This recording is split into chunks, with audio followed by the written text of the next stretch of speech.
to tell us a story about airlines and airlines company. Mr. Aaron Kure is the chairman of the Pacific Asia Travel Association and is also the chairman of Jetwing. So over to you after what we have heard from our previous presenter. Thank you. Good morning, ladies and gentlemen. Let me, at the outset, thank Patricia for giving Pacific Asia Travel Association an invitation to speak at this August forum in this beautiful city, Istanbul. Though Turkey is not a member of PATA, I think the wonderful stories we've heard so far from the Deputy Prime Minister as well as our friends over here at the head table, we will share these good practices with all our member countries in time to come. I'm going to touch a little bit about, I come from a little island, Sri Lanka, south of India, and I'm going to share some of the experiences that I have in my country and also maybe a little bit about from Nepal, our friends from the Mountain Kingdom, the former Mountain Kingdom in South Asia. We heard this morning about the government involvement, and we heard from the minister from Burundi about the peace and stability. I think Sri Lanka too went through tremendous internal conflict during the past 25 years. And I lived through that conflict for 25 years in tourism. In fact, the company that my father founded is now almost 40 years old. And for 25 years of that, or the last 25 years, I've lived through conflict. And it was almost impossible to keep the tourism plan going. So therefore, I do agree with all the previous speakers who spoke of stability and safety. Without stability and safety in any destination, one can almost forget tourism. Many people ask me, how did you guys survive for 25 years? I think maybe God helped us. Also, the fact that we maintain such good relations with tour operators, and the fact that we had so much of repeat business, especially from the United Kingdom, Germany, France, which were at that time the three main destinations visiting our country, that helped us to keep the tourism plan going, although at a very, very low end. The incomes we were making from tourism was hardly significant. The government virtually gave up on tourism. They were, they didn't have time for tourism. The least important person in the cabinet was given the ministerial post for tourism, and actually nobody wanted to be the Minister of Tourism in Sri Lanka many years ago. So that was the case that we had in our island. But now, for the last 2 years, we see the fruits of peace and stability. People are coming back. Many foreign investors are coming in because Sri Lanka has, 2/3 of the island or the coastline still completely in a virgin state. There is hardly any development. All you see are coconut trees. So therefore, there is tremendous opportunity and people are now coming back. Not only that, even in Sri Lanka, there is tremendous confidence. My colleagues in the industry have got that confidence to invest back in tourism. However, we have issues too. And these are the things that I'd like to share with you. One is getting approval to do a hotel project. I'm sure in many countries, although the ministers love to say, everything, you come and invest in our country, we take almost sometimes 2 years to give approval to build a hotel. And we told our ministers and the secretaries, look, no foreign investor will come to a country if it takes 2 years to get approval to build the hotel. So therefore, after tremendous pressure that we put on our government, finally they created what they call a one-stop shop. And this one-stop shop brings in all the stakeholders. Because tourism is not only for the tourism minister, not only for the prime minister. There is a wildlife component, there's a cultural component, there is a heritage component, there's an environment component, there is, in our country, the coastline. So there is a Minister for Coastal Zone Development and the Fisheries. So all of these are stakeholders in tourism. So they all have a role to play when it comes to getting giving approvals. So what has happened now is, for the last 4 months, we have created a one-stop shop. And the idea is, within 3 weeks of anyone, whether you're foreign or local, submitting your formal application to build the hotel, you will either get a preliminary yes or no. I think this is a significant achievement, not only for our country, I think for the region as well. I mean, I know how it works in India. India, you'd be extremely lucky if you get approval in 2 years to build a hotel. Our company has applied for a hotel, to build a hotel in Cochin, in Kerala, India, for 4 years. We still don't have an answer whether to build or not. So these are issues that one will face all the time. So removal of bureaucratic barriers is as important as building safety and security. Thereafter, if you are to encourage foreign investment, exchange control is very important as well. People must be able to bring in money and also take out money.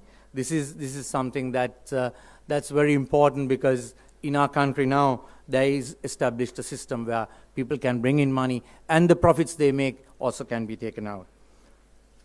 We also spoke of the planet and the people. I think the private sector's another role is the profit, and I don't want to leave the stage without talking of the profit aspect as well. It's very nice to hear of the people, the community involvement and all that. That's wonderful.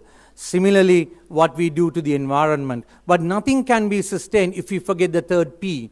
That's the profit. And I think that's where the private sector comes in with that profit motive, so that whatever we do, there is a focus on the people, the planet, and the profit. Because no profits, and I know how it is, I mean, we love the environment, we love the local communities, but how can we support them if the business that we are in don't make a profit? So therefore, it's very important that we do not forget the third P in the equation. With that, I will end now, and like the others, we'll be here to answer questions. Thank you very much.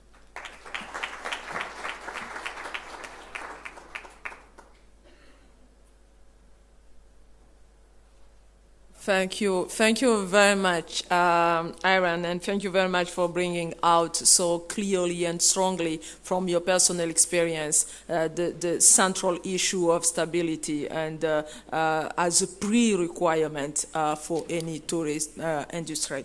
Now I will call our next speaker was Ronald Abban. Ronald, I hope I'm pronouncing your name correctly. At least I'm trying. Is the founder of Etoile Partners. He's a founder of Etoile Partners from the UK, and also managing director. Over to you, Ron.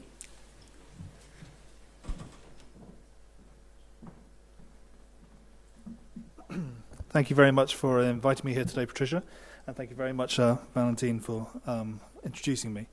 As she says, I'm Ronald Hepburn, and I run a geopolitical consultancy in London called Etoile. Geopolitical consultancy is a sort of big, wide term which allows us to do all kinds of different things. But essentially, we focus on strategic positioning and communications management. Now, to put that a slightly different way, our work is about helping people, businesses, governments, to position themselves on the world stage in the most advantageous way, using what resources they have to hand. So when my colleagues and I, and there's one of my other colleagues is here, Martin Roche, who will be attending the crisis session later. When we're looking at strategic positioning, whatever the business or organization we're talking about, there's 5 things we look at. And most of this is about putting you as a tourist organization into the context from which you can market yourself. So we start with, where do you come from? The journey which has brought you to the place you're in today. And clearly from Sri Lanka, they've just come from a very interesting place. Where are you now? Well, that's simple enough. Although amazingly, people tend to disagree within organizations about what the present situation they have is. Where do you want to be? Now, this is absolutely key. Deciding where you're going to end up in very distinct terms, very set terms is critical. how you would measure the success and actually know that you've got to where you're aiming for, and then how we can help you or other people can help you get there. And when I say there, I mean that unassailable strategic positioning which allows you to really market your country in a way that everybody understands why they need to come to your destination rather than somebody else's.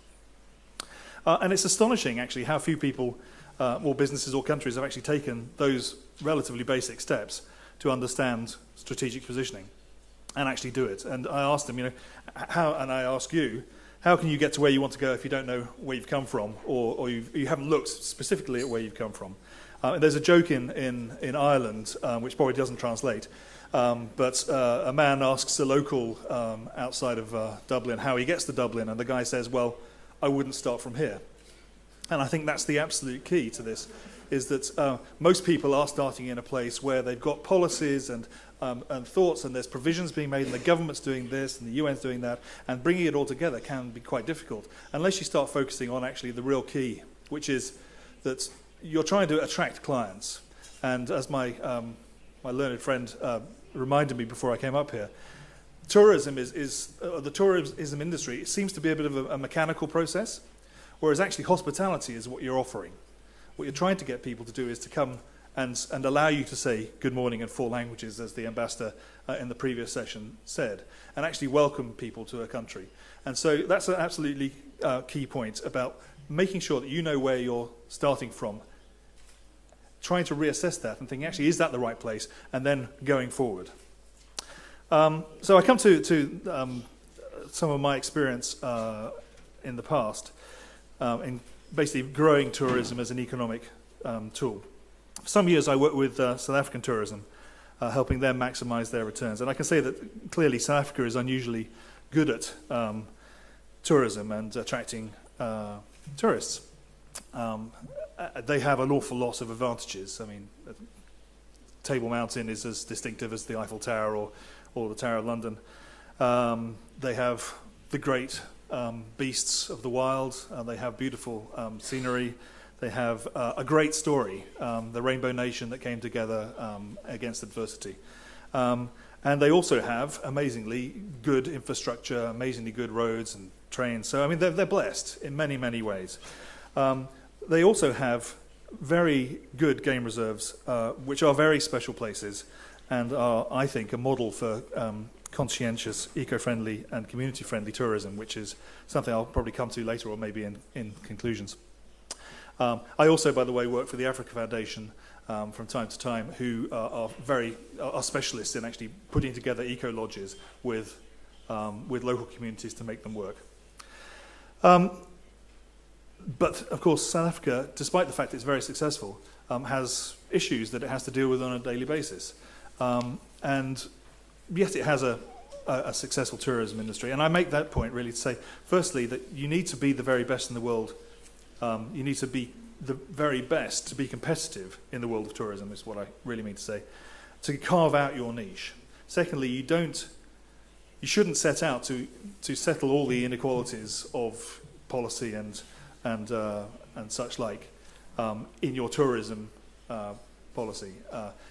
Spreading your budget across 12 provinces when actually only 3 of those are viable tourism destinations isn't necessarily a good idea. And this comes back to the idea of social engineering. You don't need to do. You should concentrate